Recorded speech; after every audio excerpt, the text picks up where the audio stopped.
Hello ladies and gentlemen, today we're back in War Thunder and we're going to be going over a devblog, but we're going to be doing it a little bit differently this time. After talking to a few people, they've said that generally going over stuff line by line seems kind of useless. It's probably much better to outline the vehicle itself and then maybe go into some historical detail, talk about how it's going to be in the game, instead of just reading out the devblog myself. So therefore, I'm going to try and do it like that this time.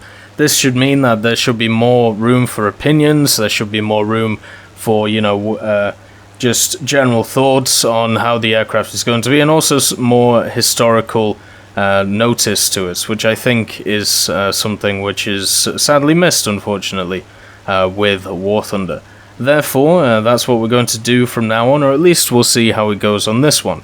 The plane that we are looking at today is the Caudron CR.714. Now, with update 1.73 on the horizon, probably either coming out late this year or early next year, since the devblogs have already started coming out, we are going to get the French aircraft tree, which is going to be very interesting. I've talked about in the past my issues with the French aircraft tech tree. I think they'll have a very fun rank 1 and 2. Rank 3 and 4 is going to be sketchy as hell, and then rank 5 they are going to be wonderful. So, even with all of these different devblogs, the majority of these have focused on lower ranked vehicles. The only one which hasn't is, of course, the premium plane that they're giving away, the SO8000. Everything else has been focused on stuff which is going to be rank 1, or at least it should be. The Potez, which they offered, maybe rank 2, but if we're actually looking at the historical Potezes, which is what I talked about in my 5 interesting French aircrafts, they should definitely be rank 1. So this is another addition to that. The Caudron CR.714 was actually developed from a racing aircraft, and this isn't anything new. A lot of planes, especially in the 30s, were developed from racing aircraft, basically because they were seen as the fastest, and therefore being able to put them into an armament and aggressive role is not that hard to do, to be honest. Most of the time it is slightly changing the shape of the plane, maybe adding some extra armor or adding some toughness to it, I suppose you'd call, adding guns to it, and maybe modifying certain little things just to make it nice for the pilot. We see many examples of this in, aviation history. I mean, the classic example is probably the pea shooter, weirdly enough. One of the fastest aircraft that when it was about at its time, and from there we got developed some other pea shooters, or the P-26s in game, which are very much designed for war. So the C714, what's actually happened with this is there was a French company run by Marcel Riffard, who was the chief designer of it, so therefore I see it as him running it. And the company itself was called Société once again, I apologize if I'm pronouncing this wrong. Société Anonyme d'Aviation Caudron. So that's basically the name of the company, and in 1932 this guy called Marcel Riffard joined. He became renowned over the next few years basically because he was able to create an amazing racing aircraft, which is pretty much the prototype of this C714 that we're getting in game. He was actually able to win the Coupe Deutsche de la Mer in 1934, 35, and 36, which shows that he knew exactly what he was doing when making a fast aircraft in the mid-1930s. Obviously, America would like to have a word with you, but still, in a European sense, this Riffard guy knew exactly what he was doing. Now, from this, in 1932 to 34, there was a lot of people in the French ministries which wanted to expand their aviation, wanted to try and put, try and implement different or new aircraft designs to be used by the Army de l'Air. And we see that with the designs coming from the Potez and coming from many other aircraft, especially the ones that I talked about in the video, because a lot of them were spawned from these 1932-34 ideas. So from 1932, when the French fighter, I suppose, or the French racer was developed, we got the Caudron C.714, and this actually first flew in the middle of 1936 on the 18th of July, and this was quite a small fighter. It was very light, and the idea was this would be a prototype of a machine which was going to be accepted by the ministry, and they would decide to put it into mass production. This was Marcel Riffard's push to make sure that he had his name in the history books. Now, unfortunately, that didn't exactly turn out, because the C-710, they actually gave it two 20mm Hispano cannons. Now, these are not the Hispanos that you see in game. They are actually the Hispanos you will see on some of the earlier aircraft, such as the high-wing monoplane that we are getting as the premium, and also on the Potez. So, once again, they do have 60 rounds each, and therefore they are kind of interesting, at least. They are pretty much going to be one-stop shop guns. So you're not going to have a lot of rounds or anything like that, so therefore trying to kill a bunch of targets is going to be quite hard to do, and also ground pounding is pretty much off the table. But anyway, they made this C-710. It did have fixed landing gear at the time, but it had two 20mm mounted once again below the wings, and this was going to be the prototype which they used to create the machine that we're going to get in game.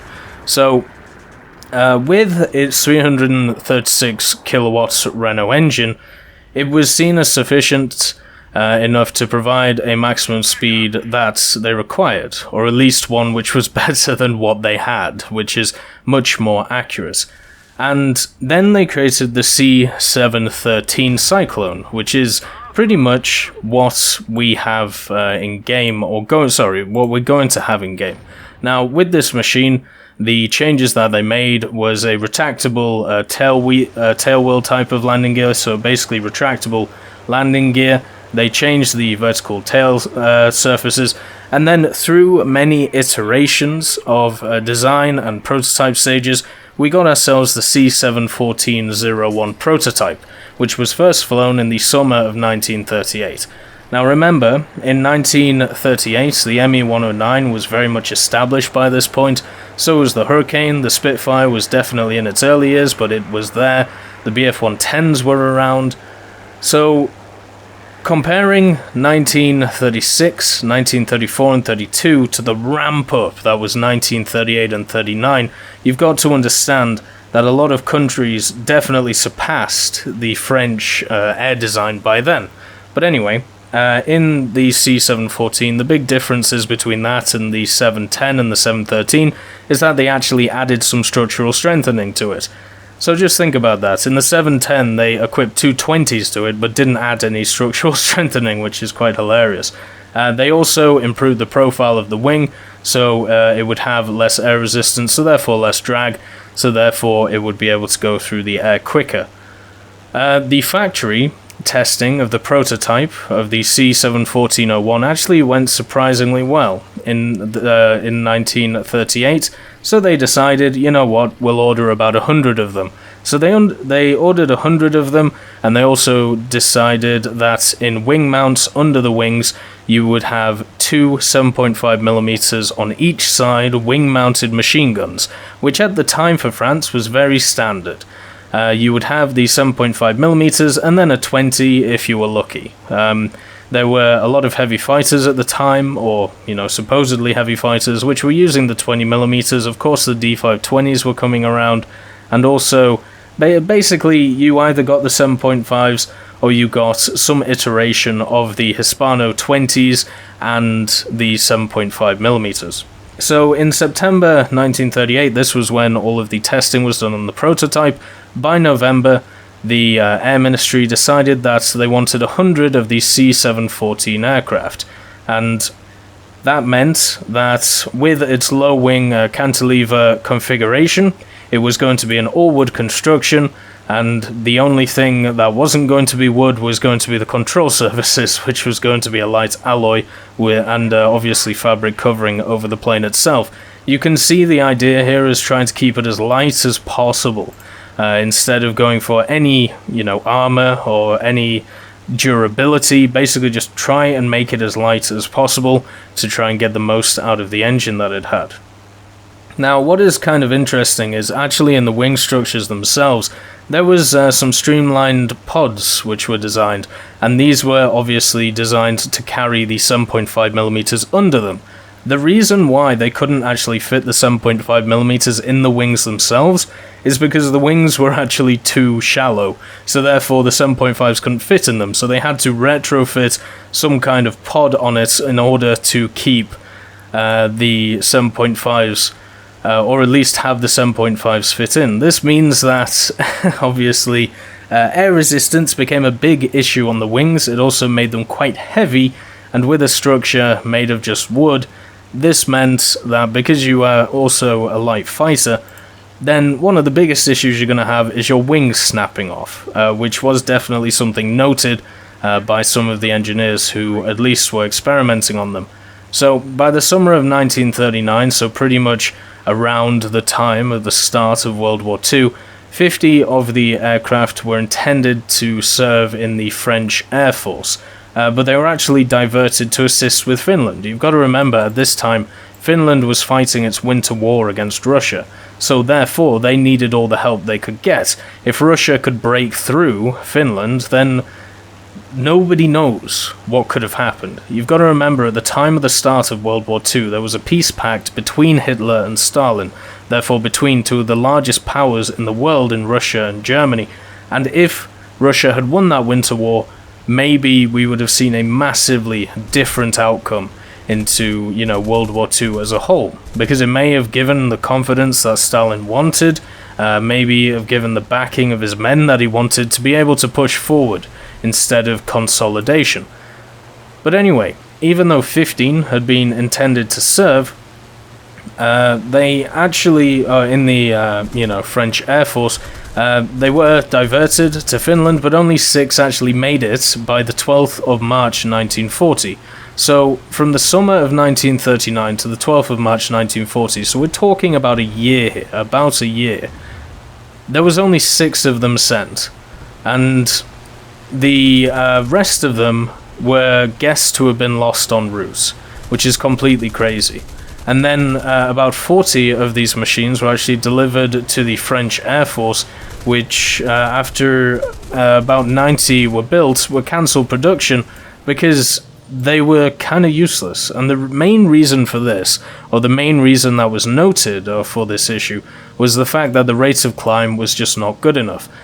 In a defensive sense, you have to be quite quick off the ground, being able to get up to those altitudes where the bombers are, especially if you're an intercept fighter, and unfortunately, this machine was pretty heavy getting up to those heights. With a general cruise speed of around 320 kilometers an hour, with a max speed of just below 500, it may sound quite good, but actually the rate of climb itself really wasn't great, unfortunately for it. And one of the biggest issues is that it used the same C10 engine. It used the 336 kilowatt Renault 12 R01 inline piston engine. This was the same one which was present in the 1936 prototype of this machine. There was no upgrade in 4 years for this engine, and therefore by the time the BF-109s got in, the BF-110s, the Heinkels, the Ju-88s, of course it was going to be outclassed, just like some of the other French contemporaries that we've seen. What is actually kind of interesting, though, the Finnish just said no, we're not going to use these. We don't want to use these. These are obviously unsatisfactory against the people that we're facing.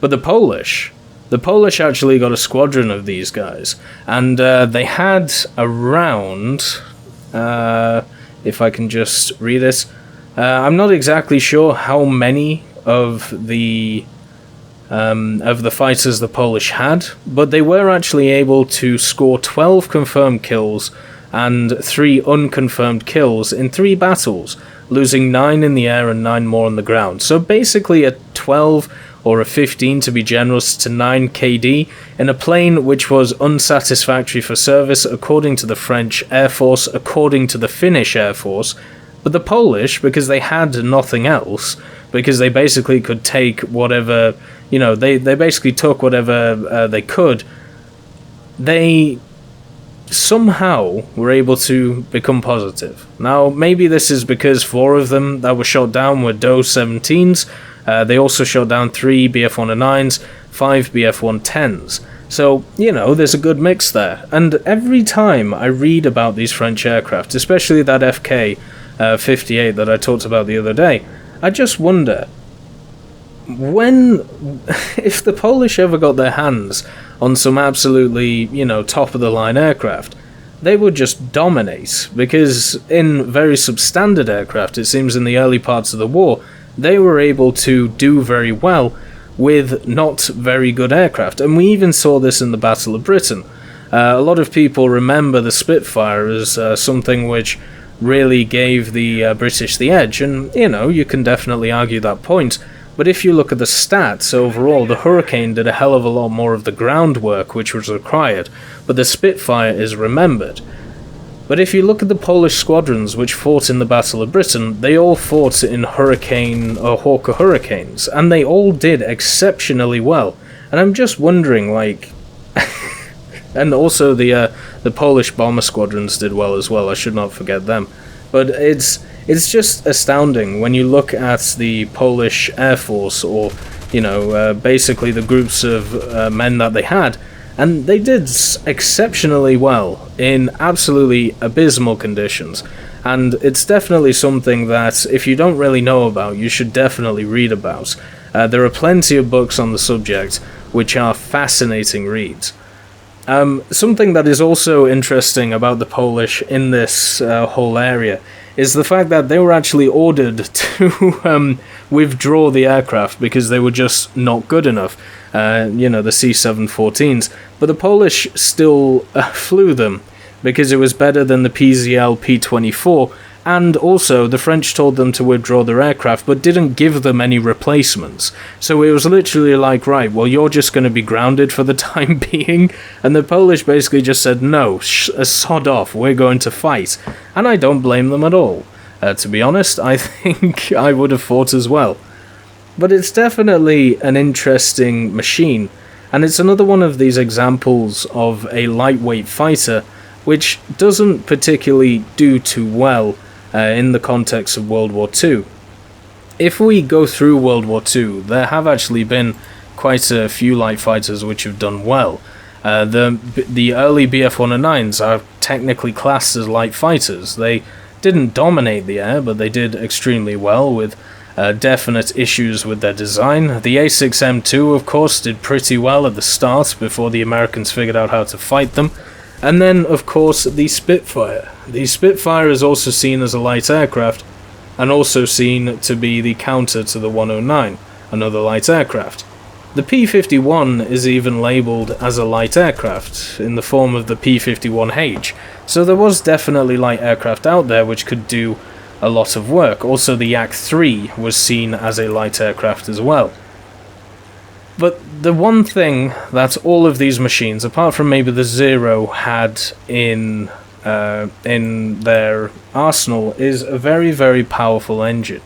Because if you have that lighter aircraft, you have to be able to use its advantages.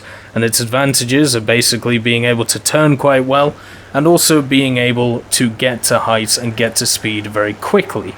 The issue was, the CR-714 was not able to do that, therefore it was unsatisfactory.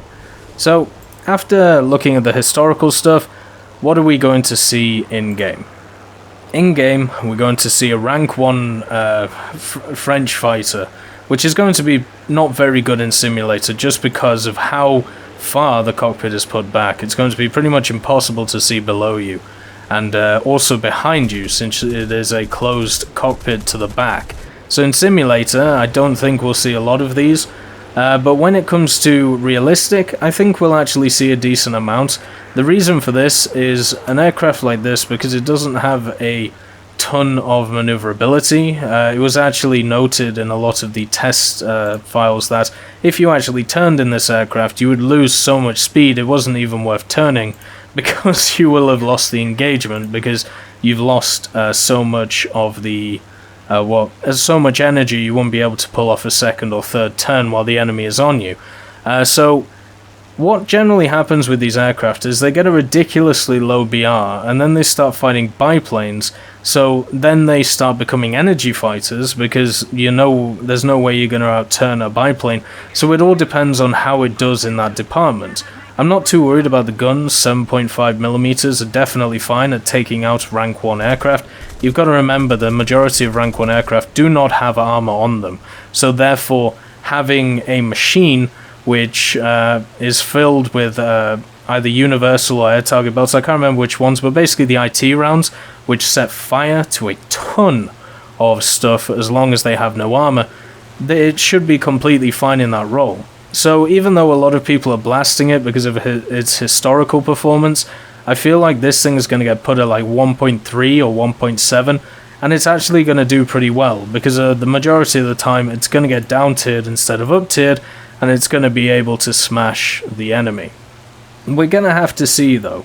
It all depends on how much energy it does lose in that turn, because a lot of the newer players in War Thunder who play rank 1 and even rank 2 don't particularly know how to energy fight, so you've got to take that into account. So this thing might have quite a high skill ceiling for where it is, but for the average player it may not be very good.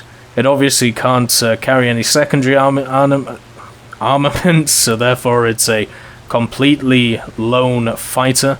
No way that you can carry bombs or rockets on this thing, so therefore you're going to have to knock the enemy out of the air. I think it's going to be quite fun to use.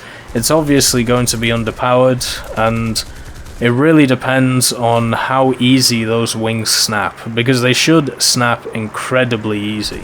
So if you don't mind, I would like to know if you prefer this type of Devblog review instead of the other type, or do you prefer the other type, just so I can get an inkling of what you all want. Tomorrow we'll be going over some other stuff. Unless there's something new on War Thunder, I'd like to do a video on matchmaking and the inherent issue that you can't get rid of, but I'll save that for another time. I hope you enjoyed this video, and I'll see you then.